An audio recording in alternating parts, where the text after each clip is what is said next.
Hi, welcome back. I'm Katja, and today we're diving into a unique literary experience with 100 Shadows by Hwang Jungeun, translated by Jung Yewon and published by Tilted Access Press. Now, if you've been following my reading adventures, that publisher will be familiar to you because I shared with you that I bought the entire Tilted Access backlist a while back, a trailblazing publishing company founded by Deborah Smith in 2015. It really pushes the boundaries of literature and brings you and me voices that had yet to be translated into English.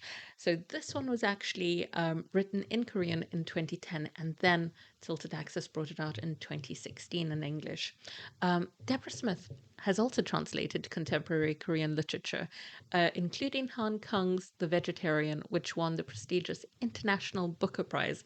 So, speaking of Kang, um, she did the opening essay for the introduction here, and it is really lovely, elegant. It just has a way with words, and I'll just read out what she said. In this dark and dangerous world, a man and a woman are just beginning to love each other.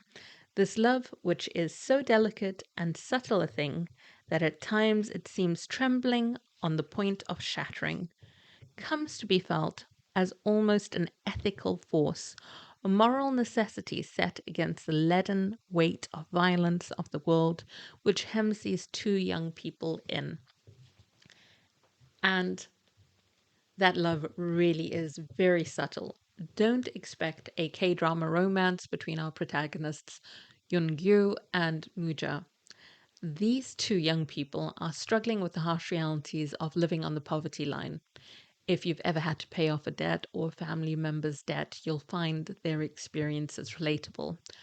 But their experience is extreme and showcases a recurring theme of Korean contemporary literature, and that is the concept of Hal Joseon. It's a critique of the socioeconomic situation in Korea, and 100 Shadows has that vibe, really exploring the stark wealth gap between high rise apartment dwellers and those living in what some would call slums.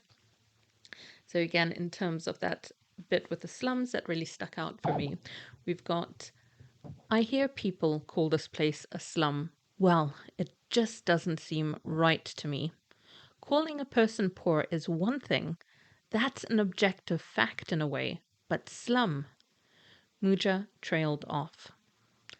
I wonder if they call this kind of place a slum because if you called it someone's home or their livelihood, that would make things awkward when it comes to tearing it down. I wonder.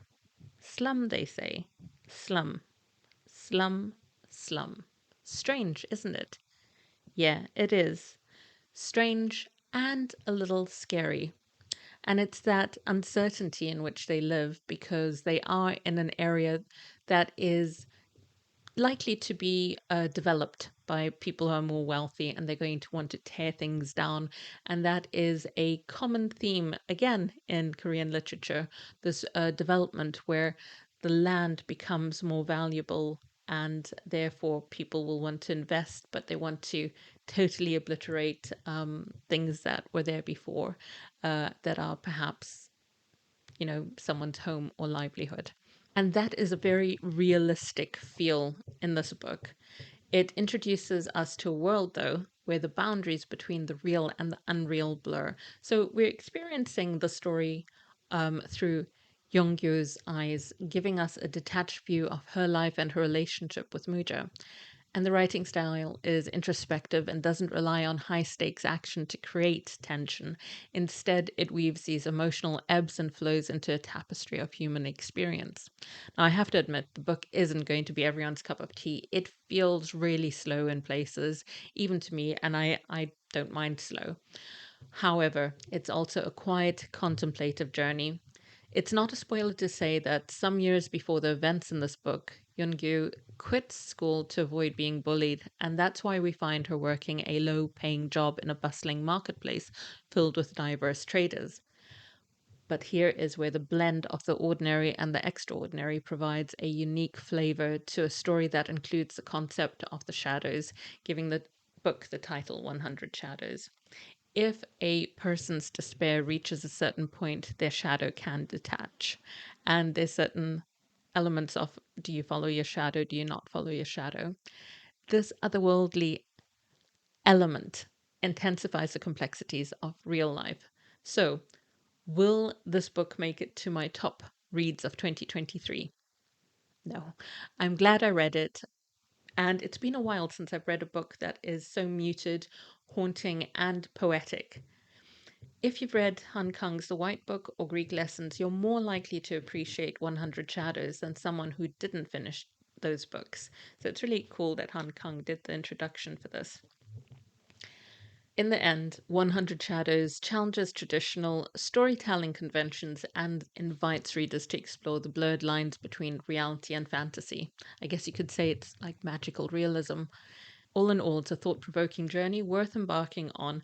And if you're a writer seeking inspiration, it can provide valuable insights into crafting narratives that resonate with depth and complexity and balance that real and the unreal.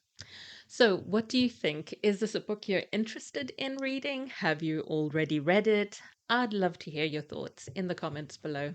Thanks so much for joining me. Take care.